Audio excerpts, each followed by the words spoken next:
এত অডিয়েন্সে তুমি মিট করেছো আর কি, কোন সময় থেকে আর কি, তোমার কাছে কি এই জার্নিটাকে তুমি যদি একটু এক্সপ্লেন করো যে মানে সত্যি সত্যি আমরা কি ধরনের সিনেমা করলে, বা দর্শকও কিন্তু কনফিউজ। আমার মনে হয় যে আবির যেটা বলছিল দর্শক বলবে আর কি, দর্শক হয়তো এক্ষুনি তুমি জিজ্ঞাসা করলে তোমার একটা সিনেমার নাম বলবে, বা আবির যে জিজ্ঞাসা করলে আবিরের সিনেমার নাম বলবে, বা জিতু জিজ্ঞাসা করলে জিতুর সিনেমার নাম বলবে। কিন্তু সত্যি সত্যি আমরা তো একটা অদ্ভুত ভাবে আছি যে সত্যি আমরা কি চাই 2023 বা 2024-এ গিয়ে আরো আমাদেরকে কিভাবে ইমপ্রুভ করা উচিত, কি ধরনের সিনেমা নিয়ে আসা উচিত, তাহলে তোমার মনে হয় যে অডিয়েন্সকে আরো বেশি আমরা হলে আনতে পারবো? ওয়েল, মানে আমার আবিরের কথাতেই আসছি যে আসলে এটা ঠিকই যে একটা সময় ছিল যেখানে সোশ্যাল মিডিয়া বা আমরা শুধু ডিপেন্ড করতাম একটা ছোট্ট 4 কলামের একটা ছোট্ট অ্যাড বেরোতো হয়তো ইম্পর্টেন্ট নিউজ পেপারে, এবং সেই ছবিগুলো অদ্ভুতভাবেই 50 সপ্তাহ চলে যেত, 75 সপ্তাহ চলে যেত। আর খুব বেশি হলে একটা পোস্টার পড়তো, কলকাতায় প্রায় পড়তো না, মফস্বলে একটু বেশি পড়তো। কিন্তু কি ধরনের ছবিটা আমার মনে হয় বিশেষ করে এখনকার প্রজন্ম যারা আছেন, তবে একটা জিনিস আমি নিঃসন্দেহে বলতে পারি, যেটা আমার অবজারভেশন বলতে পারি, বা আমি এখনো হয়তো একটা দশম অবতার পড়তে পারছি একটাই কারণে। আগে না যেটা দেখেছি আমি, যে দর্শকদের চাহিদা একটা সিনেমার বা একটা রকম সিনেমা ওটা পাল্টাতো, বা একরকম গানের সেটা পাল্টাতো প্রায় 10, 12, 15 বছর পর পর।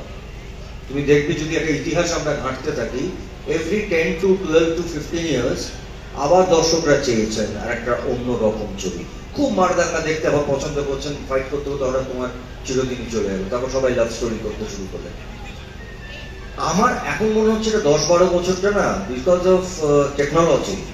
দেখো, টেকনোলজিটাকে আমরা অস্বীকার করতে পারবো না, কারণ আমাদের কাছে এখন প্রতিদিন সারা ভারতবর্ষে কিছু না হলেও 150 থেকে 200 কন্টেন্ট রোজ নতুন আসছে। এটা নতুন প্রজন্ম ওটিটি, এটাকে আমরা অস্বীকার করতে পারবো না। সেই জন্যে মানুষের কাছে এক্সপোজারটা অনেক বেশি, যে কারণে টেস্টটাও না মানুষের সিনেমার খুব র্যাপিডলি পাল্টাচ্ছে দর্শকের চাহিদাটা। কিন্তু এক্স্যাক্টলি কি চান এটা আমার মনে হয় যদি কোনোদিন কেউ বা কারা বা কোনো সংস্থা বা কোনো মানুষ বলে দেন, সেই মানুষটি বাড়িতে বসে মিলিনিয়ার বললেও কম হবে, সে প্রচুর প্রচুর প্রচুর টাকা রোজগার করতে শুরু করবে। কারণ আমার মনে হয় পৃথিবীতে সিনেমা করতে তারাই আসেন যারা মনে করেন কাল সকালে কি হবে আমরা জানি না। রাইট রাইট, এই জানি না কথাটা খুব ইম্পর্টেন্ট। সিনেমারটাই এটাই মজা, এটার কোনো টিআরপি নেই, এটার কোনো রেকর্ড নেই, এটার একমাত্র রেকর্ড হচ্ছে হাউসফুল।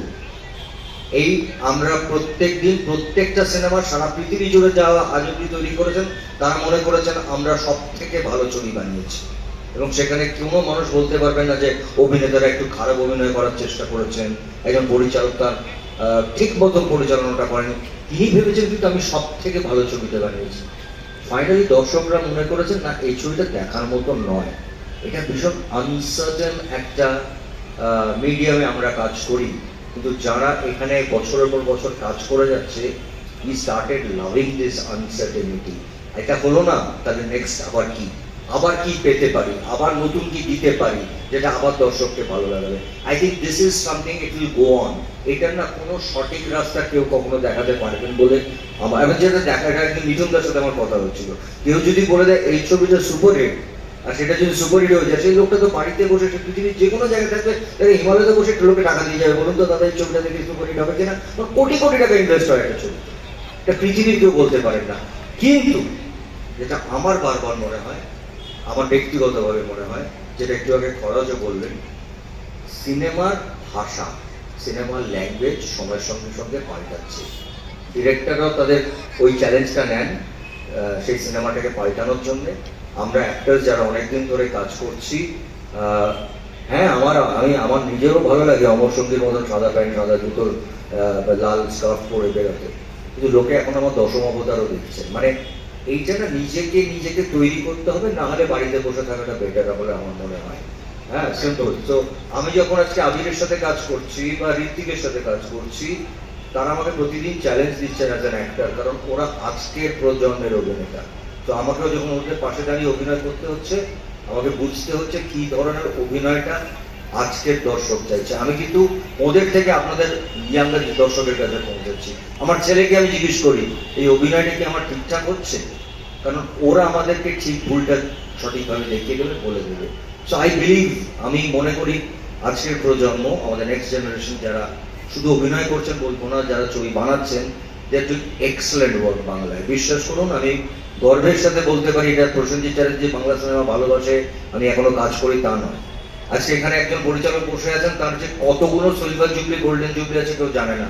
আজকে এখানকার মানুষরা কেউ জানেন না একটা মানুষ এই বাংলাতে বসে শ্বশুরবাড়ি জিন্দাবাদ দিয়েছেন, প্রতিবাদ দিয়েছেন, তারপরে বছর শাস্তি দিয়েছেন, তার নাম হরনাথ চক্রবর্তী। একটাই প্রোডাকশন হাউস এবং বাংলা সিনেমার এন্টার ইকোনমি, এবং তারপরে এই মানুষটা একটা চিরদিনই দিয়ে একটা। সো আই থিঙ্ক এটা না, তারপরে সৃজিত এসছে, কৌশিক গাঙ্গুলি এসছে, প্রত্যেকের দায়িত্বে তারা ভালো ভালো ছবি করে যাচ্ছেন। এবং আজকে আবির এসে গেছে, জিতু এসে গেছে, দেব এসে গেছে, এবং আরো আরো আরো অনেক, একটা নাম কি করে নেব। দে আর ডুইং ফ্যান্টাস্টিক জব। আমার একটাই রিকোয়েস্ট, নিজের সিনেমা, নিজের ভাষা, নিজের গান, just be proud of, just be proud of.